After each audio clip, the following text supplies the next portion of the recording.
2월 2일 바이블 텔링으로 요한 1서를 묵상합니다. 오늘은 요한 1서 2장 1절부터 11절까지 말씀입니다. 나의 자녀 여러분, 여러분이 죄를 짓지 않게 하려고 내가 여러분에게 이 글을 씁니다.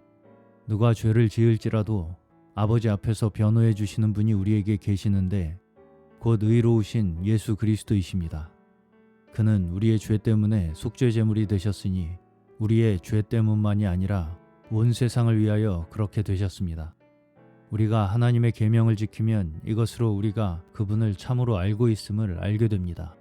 하나님을 안다고 하면서 그분의 계명을 지키지 않는 사람은 거짓말쟁이요 그 사람 안에는 진리가 없습니다.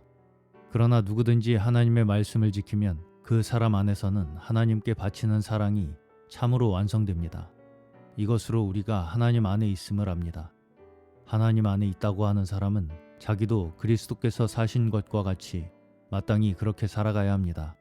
사랑하는 여러분, 내가 새 계명을 여러분에게 써 보내는 것이 아닙니다. 나는 여러분이 처음부터 가지고 있는 옛 계명을 써 보냅니다.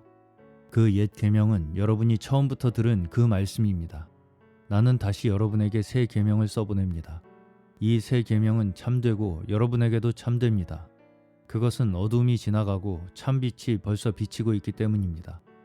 빛 가운데 있다고 말하면서도 자기의 형제 자매를 미워하는 사람은 아직도 어둠 가운데 있는 사람입니다. 자기의 형제 자매를 사랑하는 사람은 빛 가운데 머물러 있는 것이니 그 사람 앞에는 올무가 없습니다.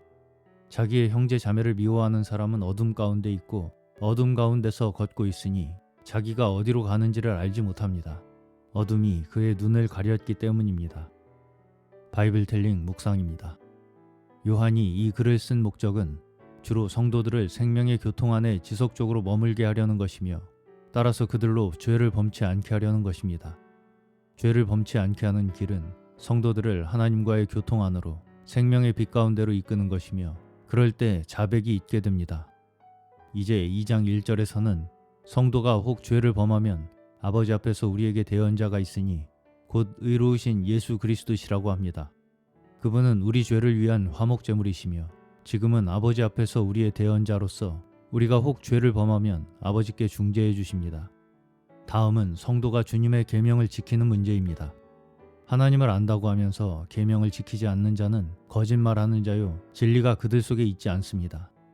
그 말씀을 지키는 자라야 하나님의 사랑이 그들 속에 온전케 된 것이니 이로써 그들이 그분 안에 거하는 것을 압니다. 하나님 안에 거한다고 하는 자는 그분이 행하시는 대로 자기도 행하는 것이 마땅합니다. 9절은 1장과 2장을 연결합니다. 빛 가운데 있다고 하면서 형제를 미워하는 자는 지금까지 어두운 가운데 있는 자입니다. 참된 사랑은 말과 혀로만 하는 사랑이 아니라 행함과 진실함이 있어야 하기 때문입니다. 사람이 사랑을 잃으면 어두움 속에서 갈 길을 잃게 됩니다.